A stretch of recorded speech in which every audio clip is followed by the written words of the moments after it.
Side అండి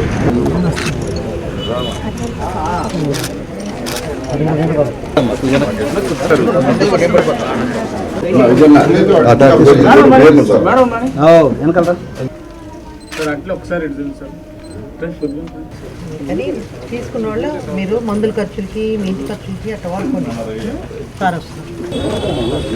మన రాష్ట్రంలో ఒక పండుగ ప్రతి నెల 1వ తేదీ ఈ రాష్ట్రంలో పేదలు నిరుపేదలు ఎవరైతే ఉంటారో వాళ్ళందరూ పెద్ద పండుగ చేసుకుంటుంటారు. ఎందుకంటే తెల్లవారి 6 గంటల నుంచే అటు అధికారులు ప్రజాప్రతినిధులు ఇంటింటికి పోయి పెన్షన్స్ ఇస్తున్నారు. 4,000 రూపాయలు, 6,000, 15,000, 10,000.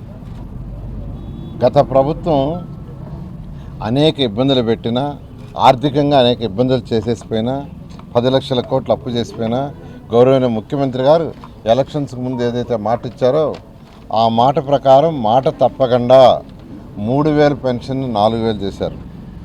అంతేకాదు ప్రభుత్వం వస్తే ఈ 3 నెలల యొక్క అరియర్స్ కూడా ఇస్తానని చెప్పి మొదటి నెలలో 7,000 రూపాయలు ఇచ్చారు. 4,000 ప్లస్ 3,000 కలిసి 7,000. ఎవరు ఎక్స్పెక్ట్ చేయలేదు 7,000 ఇస్తారని, కానీ 7,000 ఇచ్చారు. అదేవిధంగా వికలాంగులకు 6,000 చేశారు. అదేవిధంగా క్రానిక్ డిసీజ్తో ఉన్న వాళ్ళకి ఎవరికి 10,000 ఇచ్చారు. అదేవిధంగా బెడ్ మీద ఉండి ఒక అటెండర్ సపోర్ట్ కావాలి పైకి లేరారంటే 15,000. ఇవన్నీ డబ్బులుండి కాదు, డబ్బులు లేవు, ఖజానా ఖాళీ చేసిపోయారు, అప్పులు కట్టాలా. అయినా మాట ఇచ్చాము, ఎన్డీఏ కూటమి మాట ఇచ్చింది, మాట తప్పకూడదని పెన్షన్స్ ఇస్తున్నారు.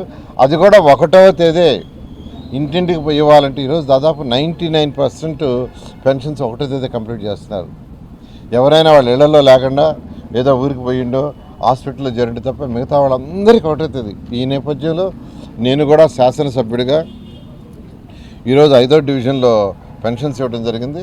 నెల్లూరు సిటీలో ఉన్న 28 డివిజన్లో ఇదొక డివిజన్. ఈ డివిజన్లో ఎక్కువ మంది పేదలు నిరుపేదలు ఉన్నారు. ఇది ఎక్కువగా